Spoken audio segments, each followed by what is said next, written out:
I never intended to hide my success. Growing up in a modest Boston family, I learned early on that humility and perseverance mattered more than status.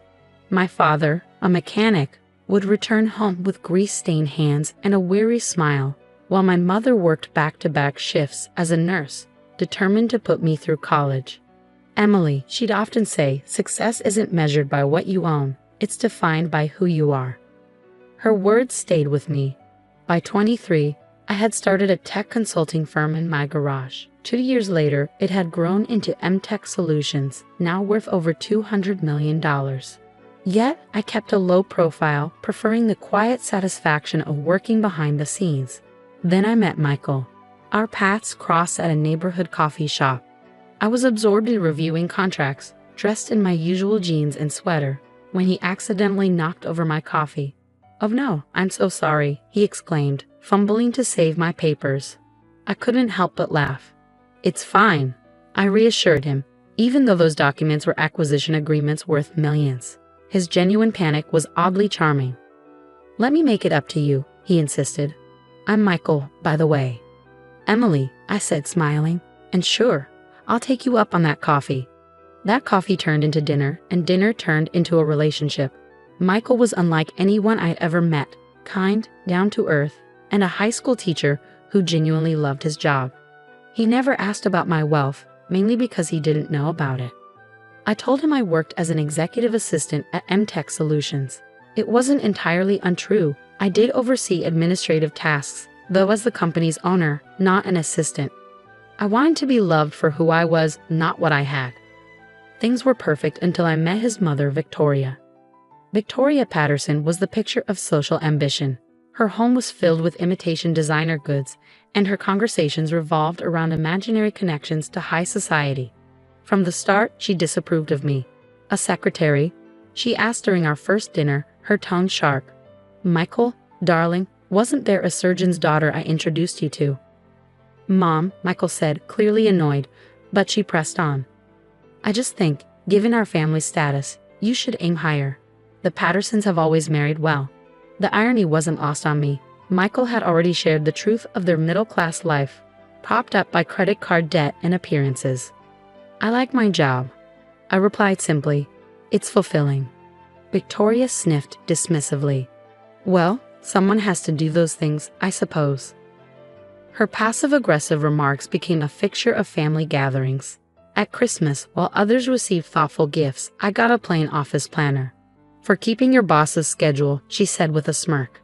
Michael often apologized privately but never confronted her outright. I understood. Family dynamics can be tricky. Then came the announcement that changed everything. One Sunday dinner, Victoria stormed into the room, brandishing a newspaper. "M-Tech Solutions is looking for a new CEO. This is my chance." I nearly choked on my wine. While it was true we were seeking a CEO, the search was highly selective. "You're applying?" Michael asked, visibly surprised. "Of course. After 20 years in middle management, it's time I moved into the big leagues," she declared, turning to me. "Emily, put in a good word for me, would you? Though I doubt your recommendation carries much weight." I maintained a neutral expression. "I'll see what I can do." "Don't bother," she said with a wave. "I've already called in favors. The board will be impressed by my credentials." Little did she know, I was the board.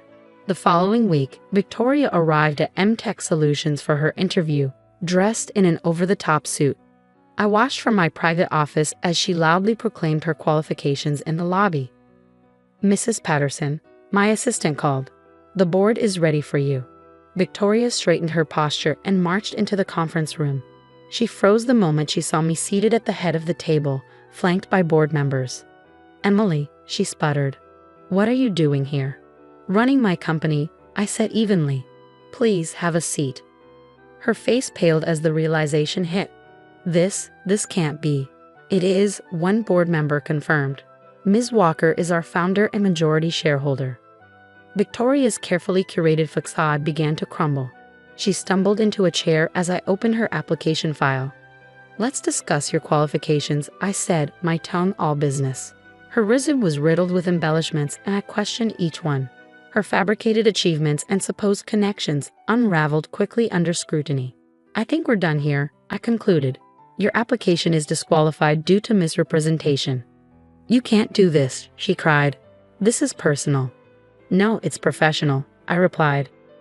But since you brought up personal matters, yes, I've endured your insults and condescension for months. This isn't revenge, Victoria. It's accountability. She stormed out, muttering threats about exposing me to Michael. Go ahead, I thought, already reaching for my phone. It was time Michael knew the truth. Mom just called me crying, Michael said as he walked into my office, his face a mixture of confusion and concern. She said, "You're her boss?" Emily, what's going on?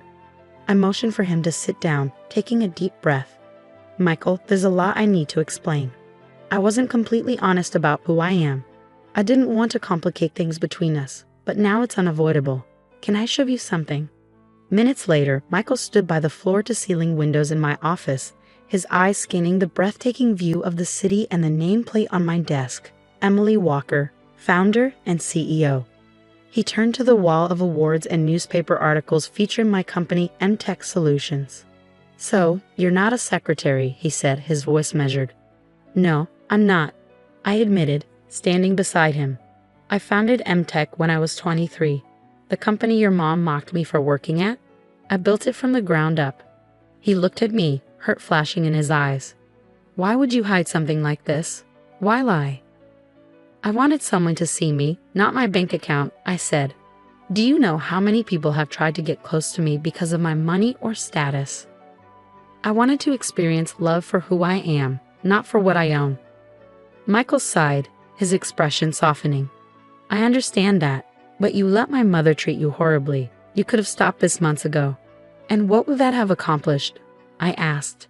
Proving her obsession with status, right? That wealth is what defines someone's value. I didn't want to play her game. Michael ran a hand through his hair. You're right. I should have defended you. I failed you there. Before I could respond, the office door burst open, and Victoria stormed in, dragging her husband George behind her. Her face was red with fury. There she is, the liar, the manipulator, she screeched. George, ever the quiet observer, stepped forward. Emily, this feels inappropriate. Using your position to reject Victoria over personal disagreements. I recorded the entire interview, I said, cutting him off. With the press of a button, Victoria's stumbling responses played over the speaker. This wasn't personal. Your wife lied on her application and misrepresented her qualifications. The board made their decision based on facts. Victoria's face twisted with rage. You think you've won? Just wait until everyone hears about this. The so-called genius CEO who pretended to be a secretary just to trick her way into our family. Mom, stop. Michael's voice thundered, silencing the room. Just stop. Do you hear yourself? You're humiliating all of us. Humiliating? She's the liar here. Victoria spat.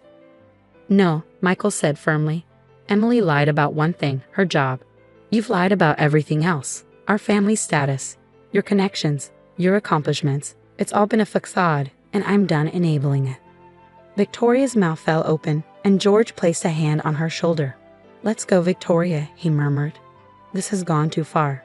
This isn't over, she hissed as he led her out. You'll regret this, both of you. As the doors slammed behind them, silence filled the office. Michael turned to me, his face weary but resolute. I'm sorry for everything my family's put you through, but I need to know, where do we go from here? Before I could answer, my assistant buzzed in. Ms. Walker, sorry to interrupt, but Mrs. Patterson is in the lobby, causing a scene. Security is asking how to proceed. Michael and I exchanged a look. We handle it together, he said. I pressed the intercom, send security footage to my laptop and stand by. Only intervene if she disrupts operations. On the screen, we watched Victoria pacing the lobby, stopping employees to rant about me. Most ignored her, some rolling their eyes. But then she pulled out her phone.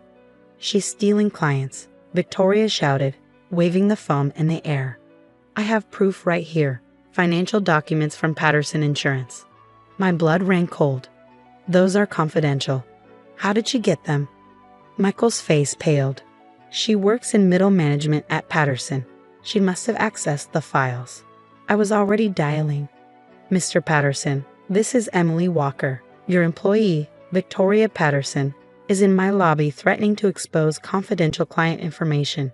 Yes, I'll hold. Victoria's voice blared over the feed. I'll ruin her. She's been poaching our best clients. A sharp voice cut through the chaos on the screen. Victoria Patterson. A poised woman in a suit approached, flanked by two men. I'm Susan Chen, legal counsel for Patterson Insurance. You're hereby suspended pending investigation for violation of your non-disclosure agreement and attempted corporate espionage. Victoria stumbled back. No, you don't understand. We understand perfectly, Susan said coldly. Your access to confidential files has been monitored for weeks. This public outburst only confirmed our suspicions. Michael watched in stunned silence as his mother was escorted away, her protest growing fainter. He turned to me. Emily, I didn't know she was capable of this. It's not your fault, I said gently, but we need to address this openly, with your family, with mine, and with ourselves. Michael nodded, his voice steady. Together. As security led a stunned Victoria out of the building, Michael turned to me, his brow furrowed. You knew about her job performance? I found out during the merger discussions, I admitted. I planned to help her transition into a role better suited to her skills. That's part of why I kept my identity hidden. I needed to fully understand the situation before making decisions that would impact your family. Mr. Patterson, standing nearby, shook his head with a faint smile. Always thinking of others, Emily. It's one of the reasons I agreed to the merger in the first place. He straightened his jacket and added, Don't worry about Victoria.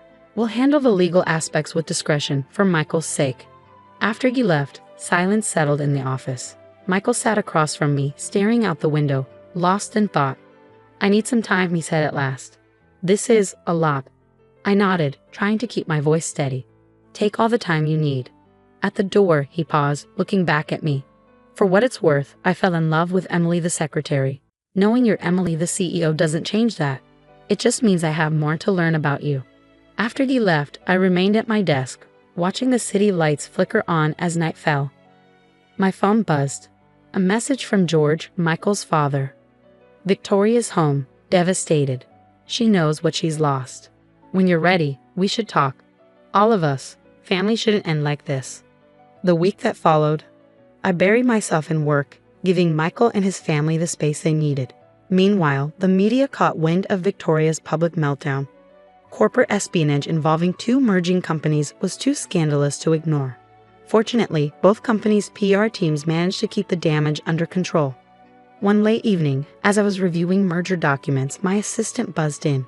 Ms. Walker, the Patterson family is here to see you. They entered together, George, leading with calm authority. Michael, his expression unreadable. And finally Victoria, her usual confidence replaced by a tentative, vulnerable air. She wore simple business attire, a stark contrast to her usual designer wardrobe. Emily, George began, his tone measured. We need to talk. All of us. Victoria stepped forward, wringing her hands. I've been in therapy this past week, intensive sessions. Losing the promotion, it broke me. Everything I built my identity around, my importance, my connections, it all crumbled. You tried to hold on by grabbing more, I said quietly. She nodded, tears pooling in her eyes. When I saw the CEO posting, I convinced myself I deserved it, that everyone else had been holding me back. Then learning the truth about you, it shattered what little I had left. Mom, Michael said gently, placing a hand on her shoulder, there's more you need to tell her. Victoria took a shaky breath. I've struggled for years. Shopping addiction, fabricating stories about our family's status. It all started when George's business hit trouble a decade ago. Instead of facing reality, I created a fantasy. It felt easier than admitting we weren't who I pretended us to be. George spoke up, his voice heavy with regret. And I enabled it. I thought keeping up appearances would keep us afloat. But it only made things worse. The merger, is it still happening? I nodded. Yes. Victoria's actions hurt both companies, but they don't erase 2 decades of service. The merger includes a retirement package for long-term employees. It's hers if she wants it. Victoria's eyes widened in disbelief.